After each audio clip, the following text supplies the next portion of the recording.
Hey everyone, it's Rich Bennett. Can you believe it? The show is turning 10 this year.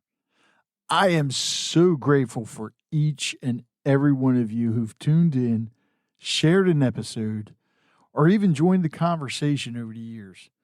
You're the reason that this podcast has grown into what it is today. Together, we've shared laughs, tears, and moments that truly matter. So I want to thank you for being part of this journey. Let's make the next 10 years even better. Coming to you from the Freedom Federal Credit Union Studios, Harford County Living presents Conversations with Rich Bennett. Slow pitch or fast pitch?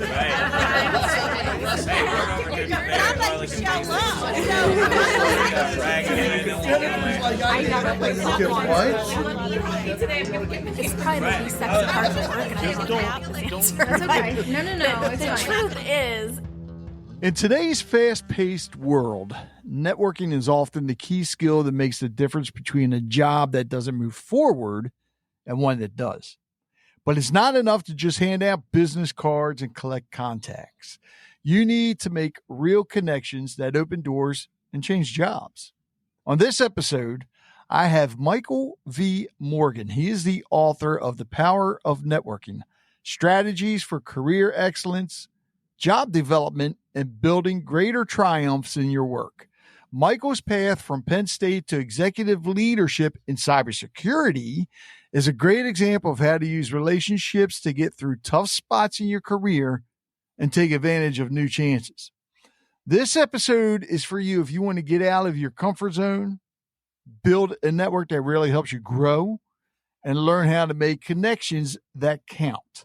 Michael's going to share his thoughts, personal stories, and useful advice on how to improve your networking skills. So grab your coffee or whatever you're drinking, because you are going to learn a lot. And trust me, even when you buy his book and read it, you're going to learn even more. As a matter of fact, I'm going to challenge you. First of all, I got to do this, Michael. I'm going to challenge everybody out there listening. If you're part of a networking group or plan to join one, purchase Michael's books for the group. To me, it makes sense, and pass them out. It's a wonderful gift. How's it going, Michael? It's going fantastic. How's your day starting off, Rich? Doing good. You know, the warm weather's here, and for those of you listening, we're recording on May 7th, and it's like 70-some, so not bad. You know, the bees, the birds are out. You can't ask for, and no rain, so you can't ask for a better day. I completely agree. I live in Texas, so this is the nice weather before the heat hits, right? Yeah. So I'm enjoying it while I can. Exactly. Actually, do you guys get? I know it gets hot as hell down there, but do you get the humidity like we do here in Maryland? It's not too humid. I would say Houston is more humid. I live in Austin, so I would say the humidity is more in Houston than Austin. Oh, and you're like, keep it Houston, right? Could you say that again? I said, and you're like, keep it Houston. We don't want the humidity. Yeah. Definitely don't want it. All right. So I always like to start from the beginning. So back in high school, before you even went to college, what was it that you wanted to do? What was your career path? So in high school, I knew I wanted to go into business. Mm-hmm. I didn't really know what aspect of business. Okay. But, I looked up to my brother, my father. Both of them had business careers, and I kind of wanted to follow in their footsteps. But when I was able to go to Penn State, that's when I was able to figure out a little bit more specific where in business. And even today, my trajectory has changed multiple times. Right. Because I've worked in different industries, different functions. But originally I just knew I wanted to be in business when I was in high school. All right. So, and after high school, that's when you went to Penn State, right? Correct. All right. So what was it that, we'll get into that in a little bit, but you actually say I want to dive right into the book, because I think it's important. You say you didn't always value networking.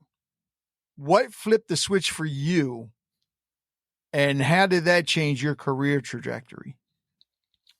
I would say what flipped the switch for me was joining a fraternity at Penn State University. So a fraternity? Yes. Okay. I'm a huge advocate for Greek life. Mm-hmm. I think Greek life has a bad misconception where people just look at it as a group that just has fun and parties on campus Right. and doesn't look at the value that it brings. It's a huge network that has been tremendous for my career and personal life. Mm-hmm. So while I was at Penn State, I was a member of my fraternity. I was a treasurer. And then I was also a president of an organization called Black Male Leadership Symposium. Okay. And I put together an event for both organizations where I was able to get representatives from JP Morgan to come and talk to the group and discuss, what they were looking for in candidates and how you can be successful and have a good career at JP Morgan. And a few of my fraternity members that already worked at JP Morgan heard about the event I put forward. So they reached out to me and they asked about my interest to join JP Morgan. And at the time, JP Morgan is a fantastic company. Yeah. I did not picture myself working there. I was speaking with them to get them to come on campus to speak to my organizations. Right. But I had fraternity members who reached out. They thought I'd be a good fit. They asked for my resume. They tailored my resume for the role. When I applied for the role, they helped me with interview preparation.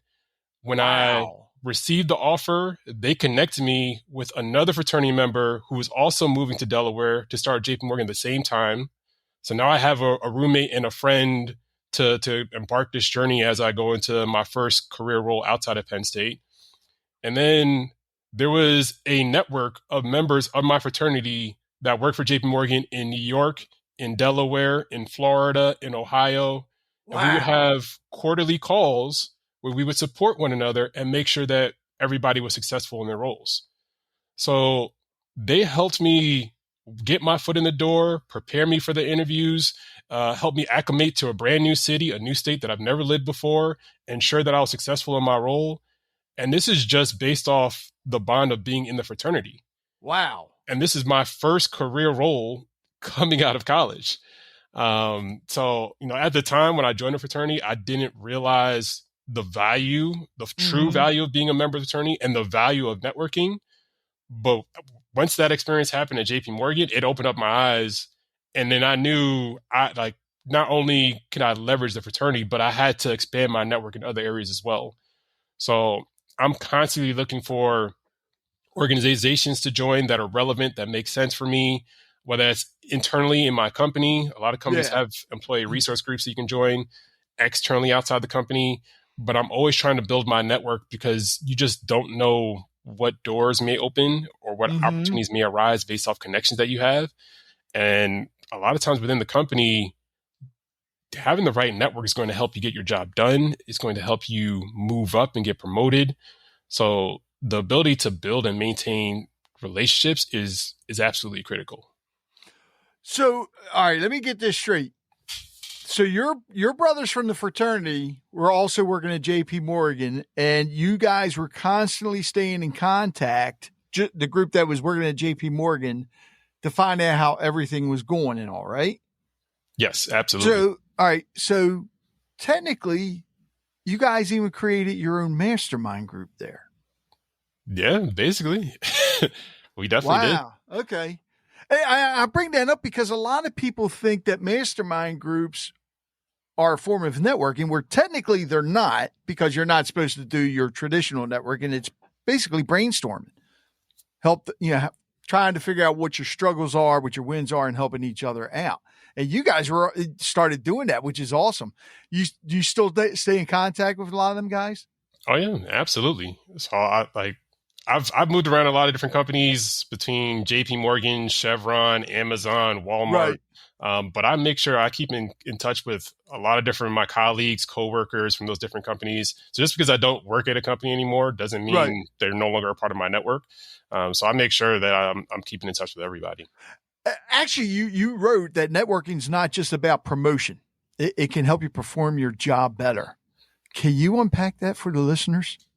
Yes, absolutely. So one of the things I tell people all the time, I feel like a lot of people have this misconception or mindset where they have to compete against everybody. Mm-hmm. So they're not helping one another. I'm going to work in my silo. You're going to work in your silo, and I'm competing against you to get better ratings at the end of the year, to get promoted.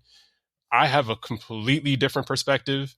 So I'm all for collaboration. So we can work together and we can both excel in our roles. So as an example, when I worked at Amazon, I consider myself a quantitative person. Amazon uses a tool called SQL. And through this tool, you have to put together queries and you have to extract data. You have to be able to analyze it, interpret it, and present it to leadership. Amazon's a very data-driven company. Yeah. And if you can't pull data and have data to support your ideas, like nothing is going to move forward. So I didn't know how to use SQL. And, I could have tried to figure it out on my own, which probably would have been a very extensive process. A little bit. Yeah. But one of my colleagues who was on the same team as me, the same role, the same level, she took the time to help get me up to speed and acclimated so that I could learn and understand how to use SQL. So she helped me get my job done. And in the same aspect, Amazon is big on paper writing. Yeah. They don't do PowerPoints at all. And she wasn't good at writing papers. So I helped her get up to speed on her paper writing. Years down the road, we're on different teams. We're both people managers and we're both excelling in our roles at Amazon because we helped one another. I helped her with her paper writing. She helped me with my analytics. But there are times in your career where you will be asked to do things. And like I said, there are a lot of times where I don't know how to do it. I'm told this is what you need to do. If you have the right people in your network, they can either show you how to do it or they can at least point you in the right direction. As opposed to I could just try to figure out my own and spin my wheels and be spending hours, days, weeks trying to figure something out when someone could just show me how to do it in 30 minutes. Yeah. And it's all said and done. So I think a lot of people look at like building your network as helping you get to the next level and for the promotion. But the first step, you have to get your job done. Yeah. And if you have the right people in your network to show you how to do things or point you in the right direction, it's going to help you tremendously. That's very important. I think that's where a lot of people mess up. If you don't know how to do something, you align yourself with the people that do. And you see a lot of business owners that'll do this. They'll try to bullshit their way through it. And instead of aligning themselves with people that know how to do it, that's how you're going to learn. And I mean, what better way to do it than find out from somebody like yourself? This lady was helping you with SQL. And then you were helping her with the writing. Otherwise, if you would have tried to learn it yourself, you'd probably still be sitting there trying to learn it today. Yeah, I need to still be trying to learn it, or they would have let me go at a certain point. It was like, oh, he's not performing. Yeah, he's not a good fit for Amazon.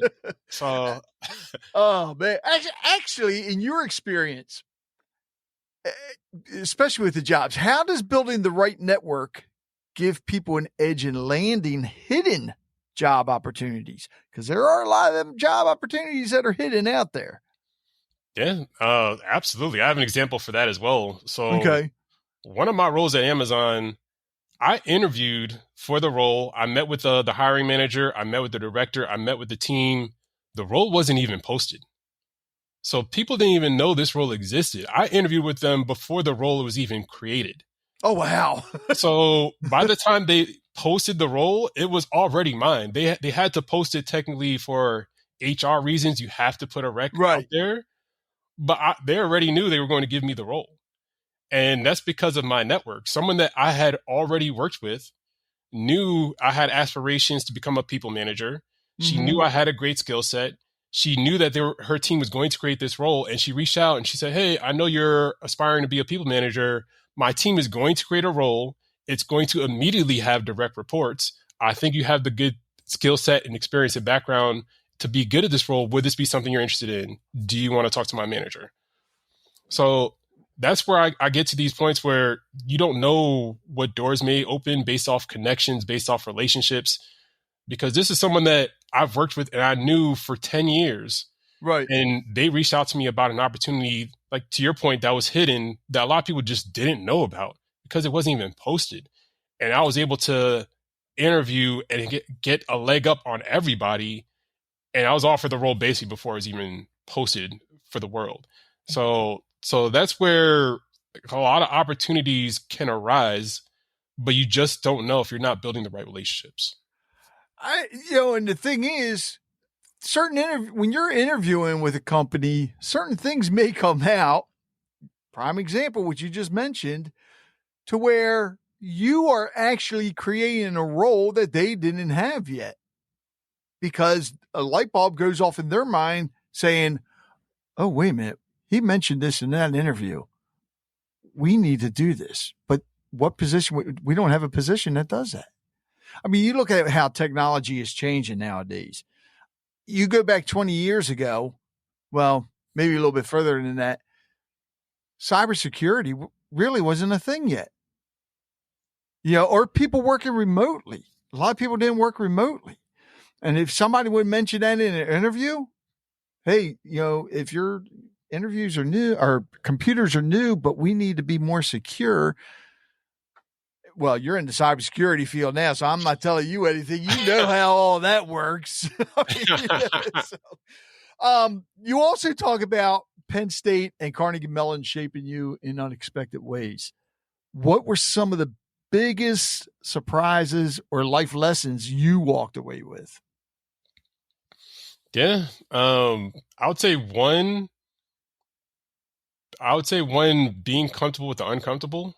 Mm-hmm. So, I mean, I'm originally from New York. So for me to leave everything that I know, friends, family, to move to State College, to go to Penn State, to go to Pittsburgh, to go to Carnegie Mellon University, brand new cities, I had to acclimate. I had to build a brand new network. So that was a little bit different for me. Right. Even at Carnegie Mellon, I studied abroad. I went with my school. I went to Brazil and Argentina. Oh, wow. We went to Florianopolis, Buenos Aires, Sao Paulo. I took classes at the Universidad de San Andres. There's just cultural experiences that I just wouldn't have had if I had not gone to Carnegie Mellon University. And now that I'm in the business world for work, I've traveled to Dublin, Hong Kong, Tokyo, Seoul. Oh, nice. Madrid. So I've had to travel globally and had work meetings with some of our business partners and clients in different cities, different countries around the world. And sometimes you have to be able to acclimate to different cultures, different Right. people, different backgrounds. So for me, going to school, meeting other classmates with different backgrounds, different perspectives, being able to understand how to work as a team, to complete projects, complete tasks, and pushing myself to be in situations where it's something different for me and putting myself in an uncomfortable position, but I'm still able to find a way to acclimate and be successful, has definitely set the path for me to have a successful career. All right. So if you weren't networking, do you think any of that would have happened?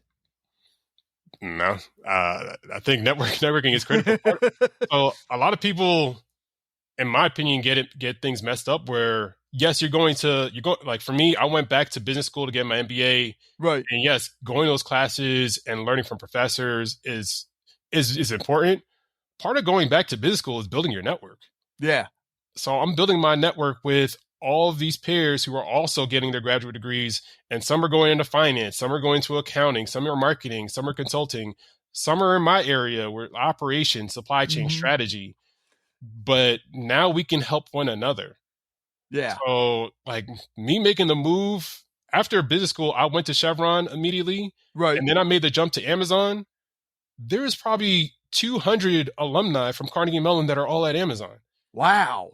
So when I wanted to make the jump to Amazon, I reached out to my classmates, and they helped interview prep me, and they helped give me referrals, and they helped me get my foot in the door. And the same thing as JP Morgan, once I got to Amazon, I had a network of Carnegie Mellon alumni who were able to support me and make sure that I was successful.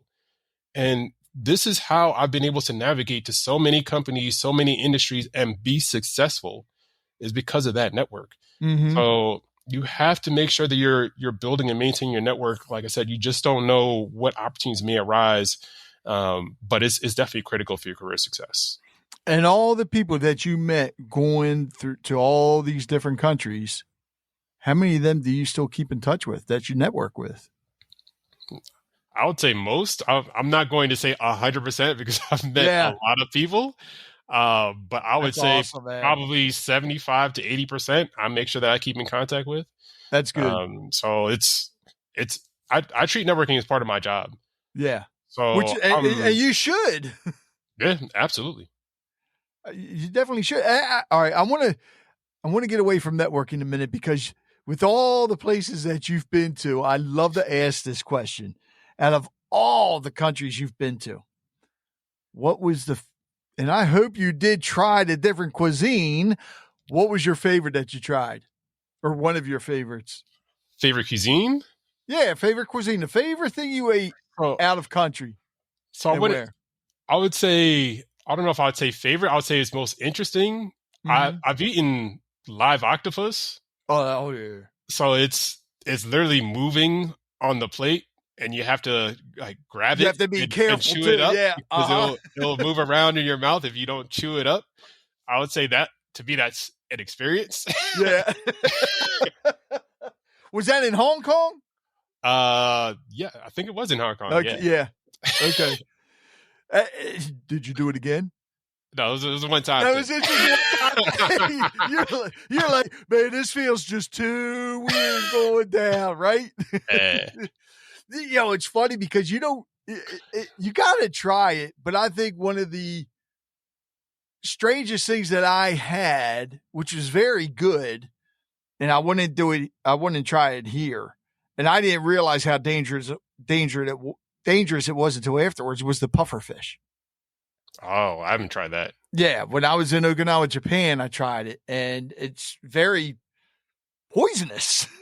So yeah, the chefs that make it are like highly trained. They know exactly what to do and everything. But oh man, it was good. All right. So anyways, back to networking. All right. You're clearly passionate about mentorship, and I believe everybody should have mentors.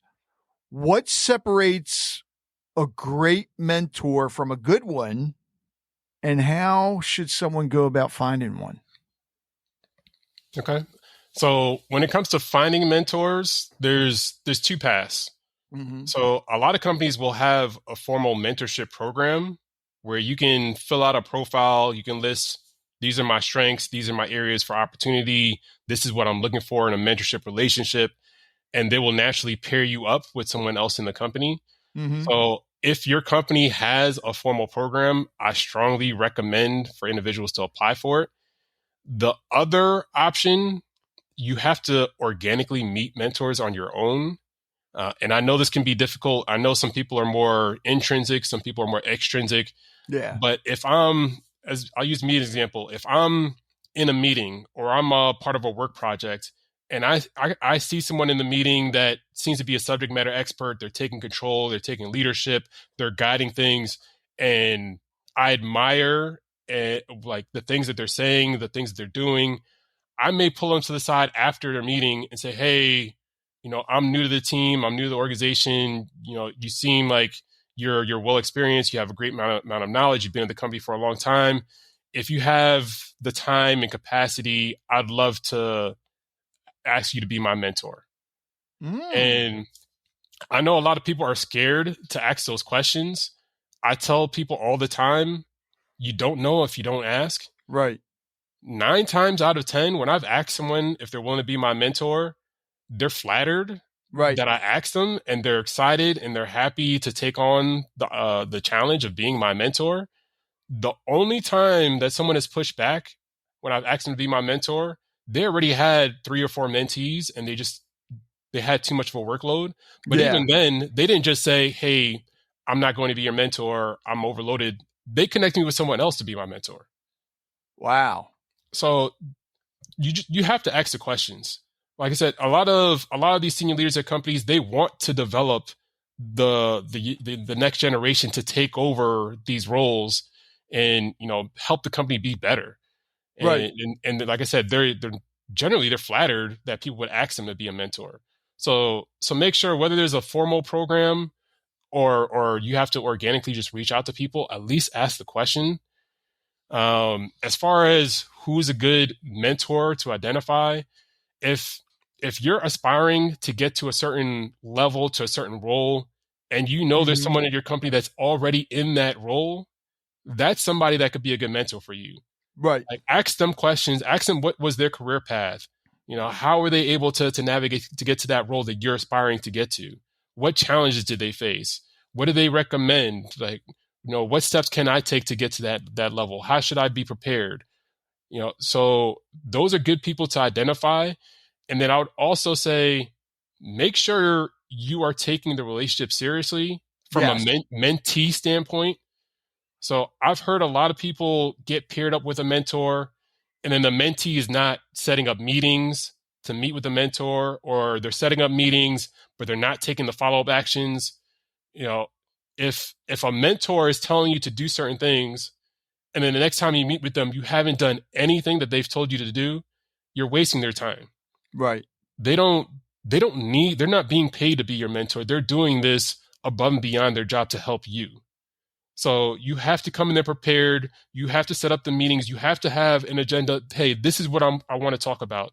This is what I'm currently working on. This is what I'm struggling with. This is what I want to get out of this mentor relationship. Come to those meetings prepared. If they give you certain tasks to work on, make sure you're completing those tasks. And the next time you meet with them, that you've made progress or you completed the things they've told you to work on. But if you're not taking the relationship seriously, it's going to fall apart and you're not going to get the value out of it. Don't put the onus on the mentor. The responsibility should be on the mentee to get the most out of the mentor-mentee relationship. So actually, when you wrote the book, because this is the only book you've written, right? Yes. Did you have a mentor for that as well? Funny enough, I didn't have a mentor during the writing process. Really? I've had mentors throughout my career, different companies and those type of ventures. Now that I've actually published, I've met a ton of authors. Yeah.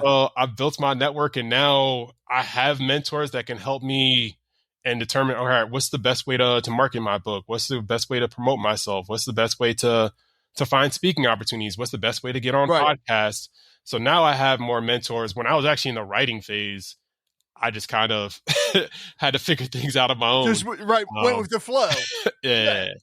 Well, and the funny thing, because a lot of authors won't look into that, but with your jobs or any job, and not just with your job, but even outside, a lot of people that volunteer, whether they're, with a service organization or whatever, it's like every different thing you do, you can have a mentor for. Prime example, you finished the book and now you got somebody helping you with getting out there, pushing the book, the podcast. I know when I started podcasting, I only had maybe one or two mentors. Well, not even mentors. I mean, I learned from them, but they didn't know I learned from them. Does that make sense? Yeah. But now, it's a different story. I mean, yeah, I have two that I really, really look up to, listen to, and follow. And the same with the networking and the mastermind groups. There's, in my business, I got like different mentors for everything that I do. And then I gotta admit, it felt weird when somebody first asked me if I could be their mentor. It did. It felt weird. And then the more and more I thought about it, and I believe it was my sister, and she's like, "You do realize that you've been mentoring a lot of people for a long time?" I said, "No." She goes, "Yeah, you have. You just didn't know it. Apparently." I said, "Oh, okay." I had no idea. No idea. You're listening to Conversations with Rich Bennett. We'll be right back. When it comes to car care, I'm pretty picky about who I trust. That's why I only use American Auto Repair and Joppa. And guess what? They're celebrating 20 years in business. That's 2 decades of incredible service and expert car care. Whether it's a simple oil change or a complex repair, they handle everything with professionalism and precision. So if your vehicle needs a checkup, head on over to American Auto Repair. Join me in supporting a trusted local business that's been keeping our rides safe and sound for 20 years. Check them out at American Auto Repair Inc. Inc.com or call 410-679-6500. Again, that's 410-679-6500 and see why I trust them with all my automotive needs. How should professionals approach networking, especially if they're introverted or feel they don't have a lot to offer yet? Because I know that's a struggle for a lot of people. So one, I tell people all the time, you have more to offer than you think. Mm-hmm. I feel like a lot of people deal with, I'd say, imposter syndrome, where they don't think they add value to a relationship. Mm-hmm. And I tell people, hey, you do add value. Like, there are things that you can bring to the table, whether it's your knowledge, your experience, your background. Like, everyone has different experiences. So there's something that you can teach other people, and there's things that other people can teach you. But I wouldn't go into a situation thinking that I just don't have any value to add. Right. The second piece to what you're saying for introvert, I like to tell people to take small steps. So you have to crawl before you walk. So if I tell someone to go to a networking event, I wouldn't recommend the first networking event have 1,000 people and tell them, oh, you have to make 100 connections at this event. Hey, go to something small. Maybe it has 50 people. See if you can make one connection. See if you can make 2 connections. And if you start small and you have those small wins, it will build up your confidence. You'll realize it's not as scary as you thought it would be. You might actually enjoy it. And then next time, all right, you made 1 connection at this event. See if you can make 2 at the next one. See if you can make 3. It's all about building momentum, building that confidence. So I think if you set small, attainable goals where you're building your network, and it's about quality, not quantity. Don't go into a situation where you're just trying to meet 30 contacts. And to your point, hey, I'm just exchanging business cards. Hey, I'm just exchanging LinkedIn contact, but I'm not actually building a strong relationship. I'm not actually having good conversation. I'd rather you go to an event and talk to one person for 30 minutes to an hour and build a strong connection and exchange information and maintain connection with them, as opposed to you go to an event and pass out your business card to 20 people and you didn't really have conversation with them and you don't really have connection with them. All right, and speaking of that, because you see with I'm going to say good networking groups, you can have a wide variety of people. You can have, well, like you were in the cybersecurity field. Okay. Me being a podcaster. Of course, you're also an author, even authors. Let's say mechanics, people that make pottery. I mean, all the different types of people and fields. So how can people create meaningful connections, also like unconventional places, but with people that they thought their first thought is, well, I have no interest in, say, pottery or whatever. Why would that connection be even important? Yeah, to my point earlier, you don't know what doors may open based off people that you meet. So, as an example, I like to work out.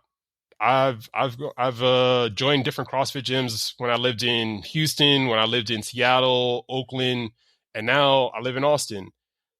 I wouldn't think, oh, meeting someone at the gym will be a fruitful relationship. Right. But when I worked out at gyms in Houston, I met other people that worked for Chevron, Exxon, Schlumberger, other companies in oil and gas when I worked in oil and gas at Chevron. And these were fruitful relationships, connections to help me acclimate in the oil and gas industry, because that was my first time joining that industry. When I joined Amazon in Seattle, I would go to that gym. I met a ton of people that worked in Amazon in completely different business units that I'd never heard of. Right. And it expanded my palette, where I was like, oh, I could work on that team. I could work in that organization. And, I didn't go to the gym trying to figure out how to navigate Amazon and find different opportunities on different teams, different organizations. So whether, like you said, it could be you meeting someone at pottery, it could be you meeting someone in a running club, at a gym. You don't know where these connections may lead to, what doors may open. So I wouldn't be narrow-minded. I wouldn't say, hey, I work in cybersecurity and I can only network with people in cybersecurity. Right. Like, who knows if I stay in cybersecurity the rest of my rest of my career. Like, I've been in cybersecurity for 2 years. I used to work in oil and gas. I used to work in financial services. I've worked in tech. I worked in retail. So I don't want to pigeonhole myself and make the assumption that I'm only going to work in cybersecurity until I retire. Like, there may be other opportunities. I didn't know years ago I'd be an author. Right. so things can change. I wouldn't recommend that people just be very narrow-minded and say, I can only speak to people within my industry, within my function, because you just don't know if you may have a career transition or like what may change moving forward. So I would be open-minded if possible. You got to be extremely open-minded, because I think where a lot of people mess up when not a lot, but some people mess up when they go to these networking events and join these groups. They're so focused on the business part in their mind. That's all they're thinking about is the business part. And they miss opportunities that would, let's say, help their personal life or even their family.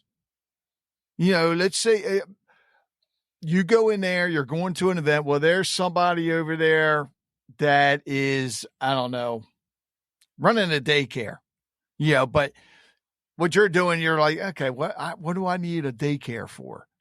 Well, it could be, a couple months later, all of a sudden your wife is expecting, you're going to need that daycare.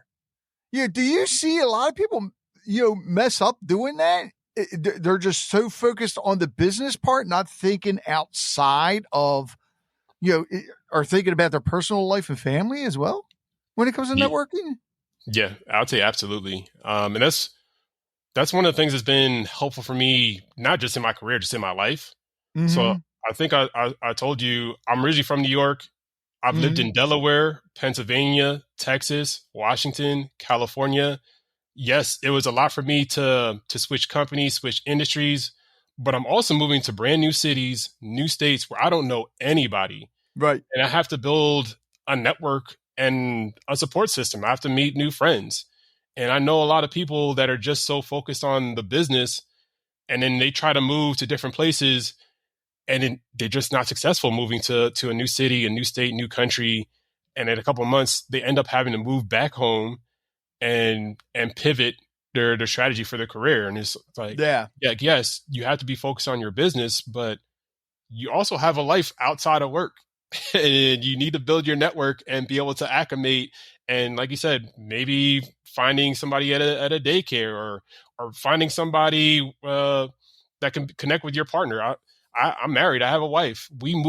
I've lived in Seattle, Oakland, and Austin with my wife. So yes, I'm networking for myself. I'm also networking for her. Yeah. And now we can find couples and go out on double dates, and she can meet people and she can make new friends. So it's not always just about me. It's about us. So you have to, like you said, you have to be open-minded, because a lot of these things will be important, not just for your career, but for your personal life.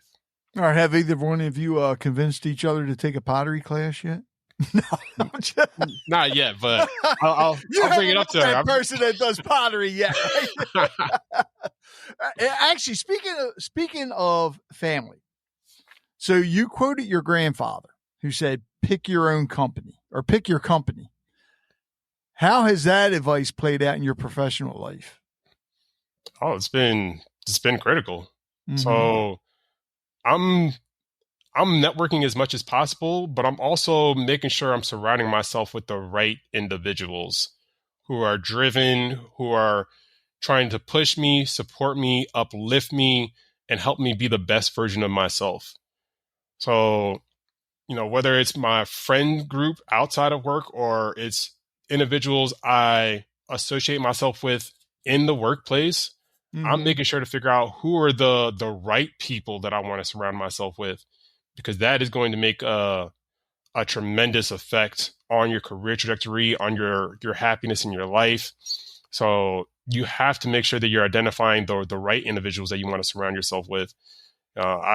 I don't want to just be around in the workplace, be with people who are okay with the bare minimum and just want to do like what the basic, hey, I clock in at 8 o'clock, I leave at 5 o'clock. I'm not working overtime.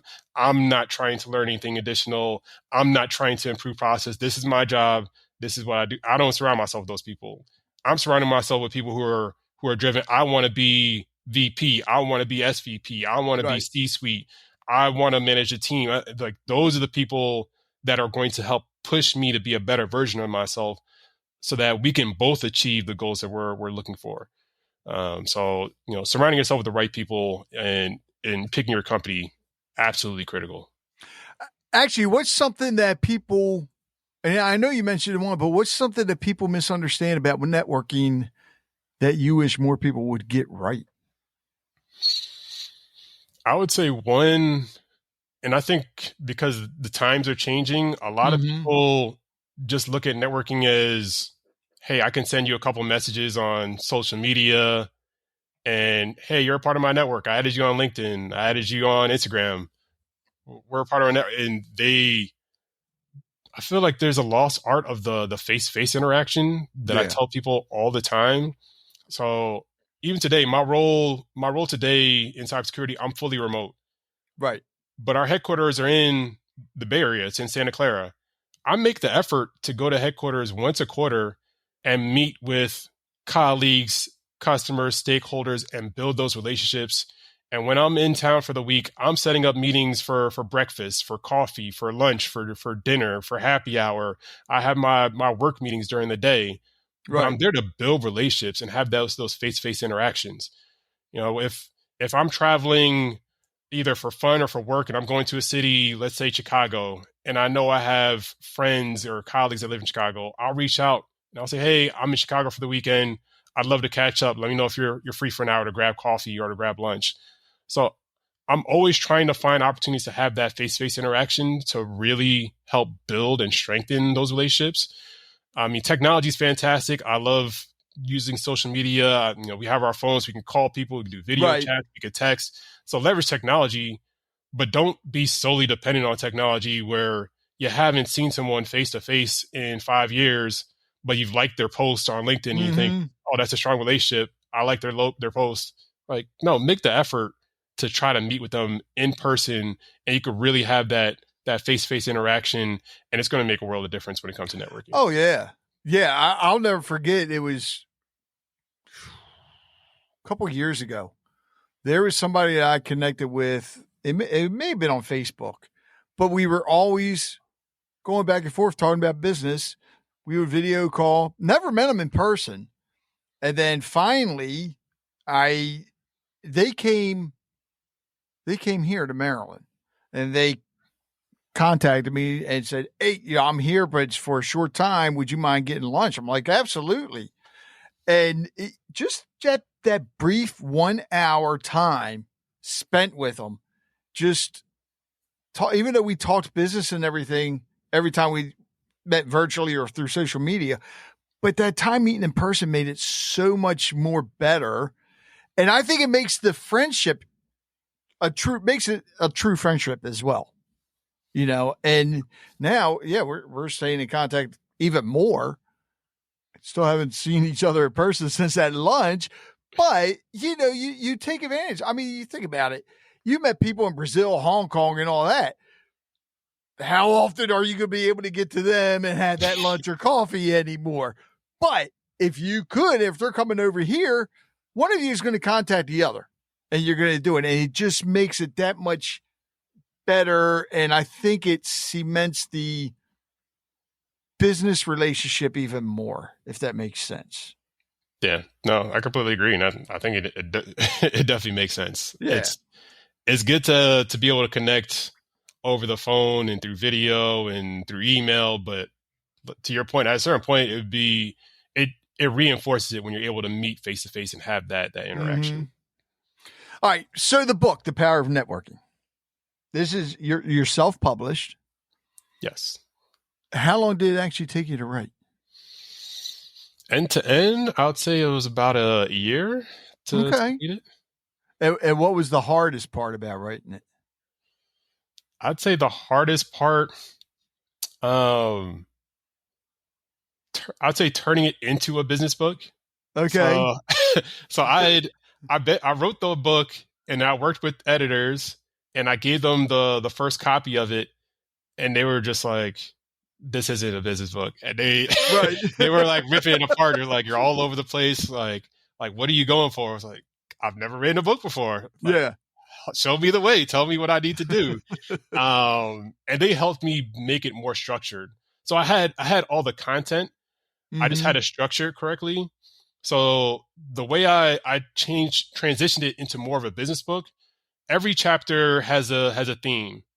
And I'll start off the chapter going into details. Oh, this is how you stand out in interviews. This is how you excel in your role. This is how you transition to a people manager. So I'll go into different topics, and then I'll supplement it with my personal stories of how I was able to execute it when I was at JP Morgan or Chevron, Amazon, Walmart, these different companies. And then I always finish a chapter with a summary.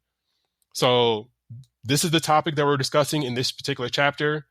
These are some stories from my personal life and career to supplement how I was able to implement these strategies. And here's a summary of the key takeaways you get from this chapter. And, when I was initially writing the book, I wasn't writing the book in that way because I didn't know how to build a business book. But working with the editors, to me, took my book to a whole nother level. We're just a lot more structured and impactful and able to give succinct takeaways for the readers for every single chapter within the book. All right. So when you were writing the book, was it your idea or the editor's idea to put a quote at the beginning of each chapter from somebody? That was my idea. I love that, man. Because I love quotes. I love different quotes. And then when I saw that, it's like, oh yeah, I love it. Because there's so many great quotes in there, but when you're focused on a certain type of thing, how long did it take you just to find those quotes? Or are you like me? You see a quote or even hear a quote, you just store it in that notebook in your brain? No, it took some time.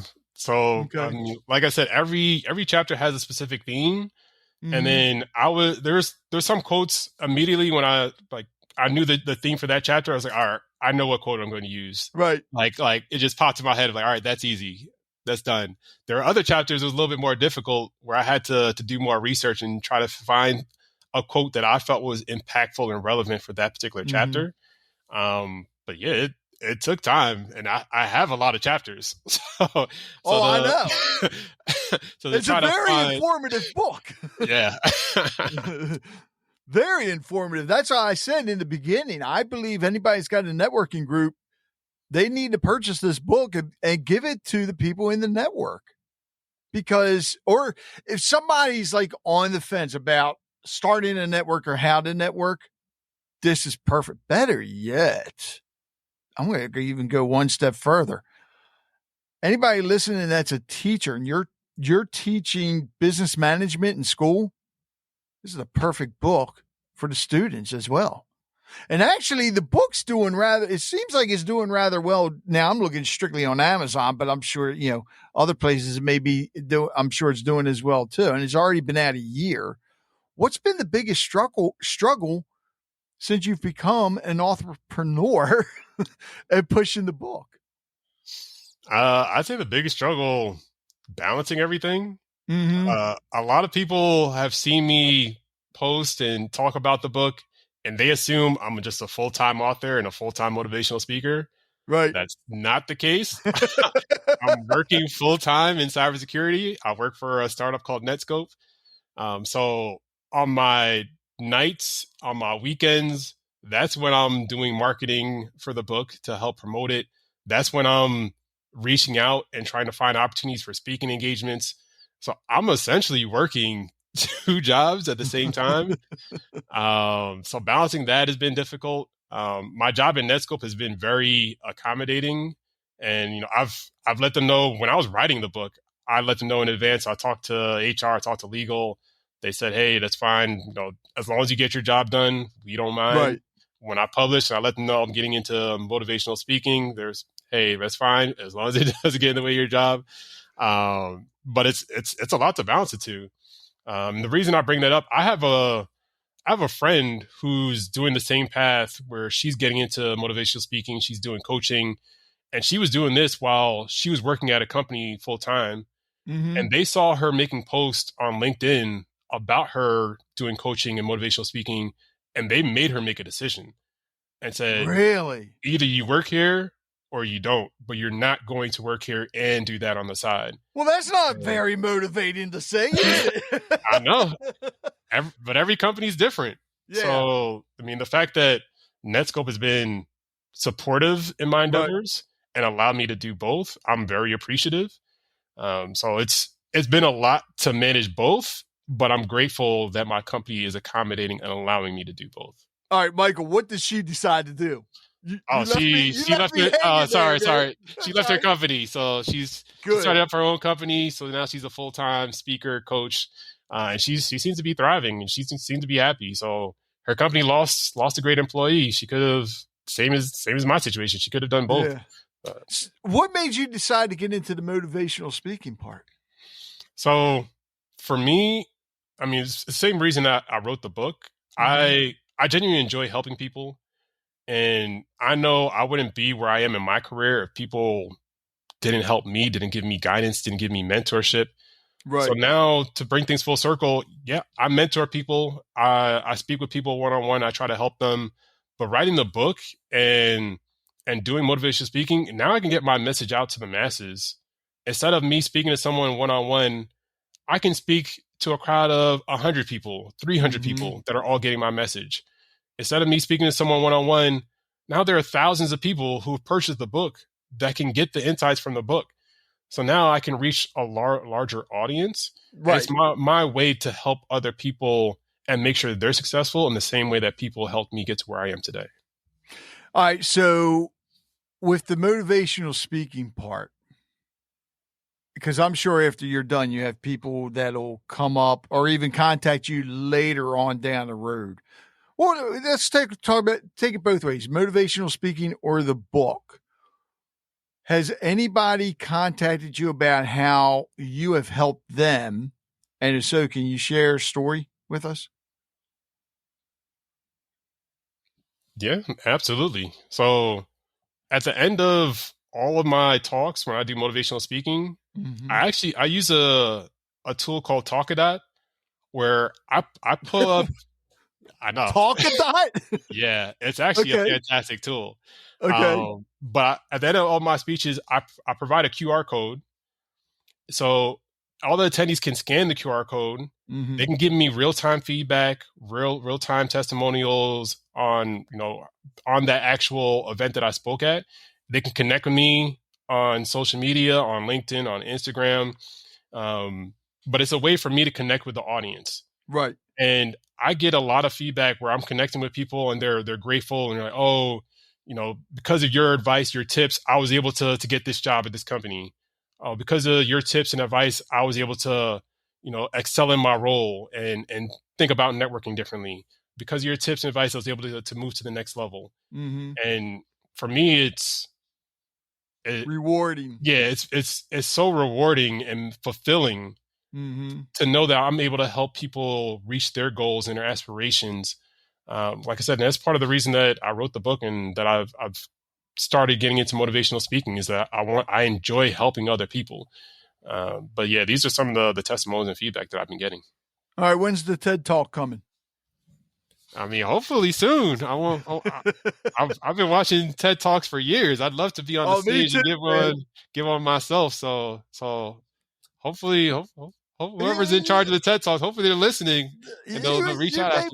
You may be soon. You never know. All right. So something very important, because I already told people about purchasing the book and everybody, after you purchase it, leave a full review, whether it be on Goodreads, Amazon, Barnes & Noble, whatever.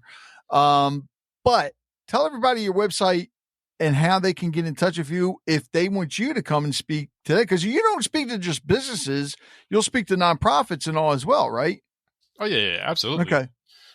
So, yeah, my website is Michael V. Morgan. So V is in Victor, michaelvmorgan.com. So feel free to go on my website. I have a contact me form, so you can send me a message and I'll respond immediately. I'm on all social media platforms. If you go on LinkedIn, Michael Morgan PMP is my name because I have my PMP certification. Or if you search by the URL, it's Michael V Morgan on LinkedIn. On Instagram, it's michael.v.morgan. So whether you want to reach out to me on my website, on LinkedIn, Instagram, feel free to connect with me. All right, wait a minute. What's PMP certification? Project Management Professional. So, I knew that. I was just testing you. And those of you listening, when you go to the website, also sign up for the newsletter as well. Don't forget to do that. So, Michael, before I get to my last question, is there anything that you would like to add? The last piece of advice I'd like to add, everybody's journey is different. Mm-hmm. So I know a lot of people that like to compare, contrast, and they'll say, oh, I see my colleagues and they're doing this. I see my classmates and they're doing this. My network is doing that. Everybody's trajectory is different. You have your own career path. As long as you're putting in the work, you'll be able to achieve your goals. But try not to compare yourself to other people. Sometimes you may have to take 2 steps back to take a couple steps forward. Sometimes you may have to make a lateral step in order to move forward. But enjoy the process, enjoy the journey. And like I said, if you put the work in, you'll be able to achieve whatever your aspirations are. All right. So my last question for you. You ready? Yeah, I'm ready. You sure? Yeah. Yeah, because I asked some hard ones, man. What's the difference between an orange? The difference between an orange? Yeah, no, I'm messing with you. That ain't the question.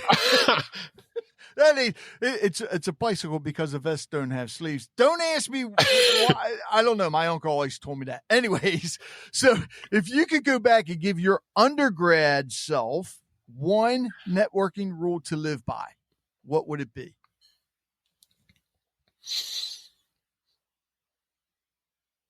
I would say put in the effort to maintain relationships. So in college, to me, it's very easy to make connections and meet new people. And when you're at school, like I went to Penn State, there's 40,000 students. All these students live within a 5-mile radius. It's very easy to maintain those connections when you graduate. And then people move to New York and Philly, Delaware, Chicago, Texas, California. Now it becomes a little bit more difficult. So I'd make sure I tell myself like, hey, it's very easy to maintain your network here. It's going to be difficult when you graduate and people get, spread out. So make sure that you're following up, you're taking down people's contact information. There are a lot of people that I went to school with that I didn't share contact information with because it's like, oh, I'll see them. Yeah. I'll see them in class. I'll see them at the gym. I'll see them here. And then we graduate. It's like, oh, I don't have their information. Mm-hmm. So make sure that you're exchanging that information. You're putting in the work to maintain those relationships. Yeah. And the thing is, you think about it, because I still stay in touch with some of the guys I served in the Marine Corps with. But nowadays, now back then we didn't have social media. I don't even think, God, we may not have even had email. I'm so damn old. But actually we didn't. Yeah, God, holy cow. But you think about it now with social media, LinkedIn, Facebook, whatever, it makes it so much easier to find those ones that, especially after college and military career, provided they're on social media, you can find them. But yeah, to your point, it's important to get their contact information because not everybody is on social media. Some people just refuse to get on it. And in a way, you can't blame them. So you can't blame them at all. Michael, thanks a lot. And man, best of luck to you. Oh, wait a minute. When's the second book coming out? Yeah, I'm still in the thought process. A lot of people are very asking about the second book. I don't have a timeline, but I am considering writing another book and adding to the portfolio. I had a funny feeling you were. Yeah. I have a funny feeling but you don't want to take on too much work either, man. So I wasn't going to ask you if you were starting a podcast or anything. I don't want to throw any more work on you. Michael, thanks a lot, man. Thank you. It's been a pleasure being a guest on your show. Thank you for listening to Conversations with Rich Bennett.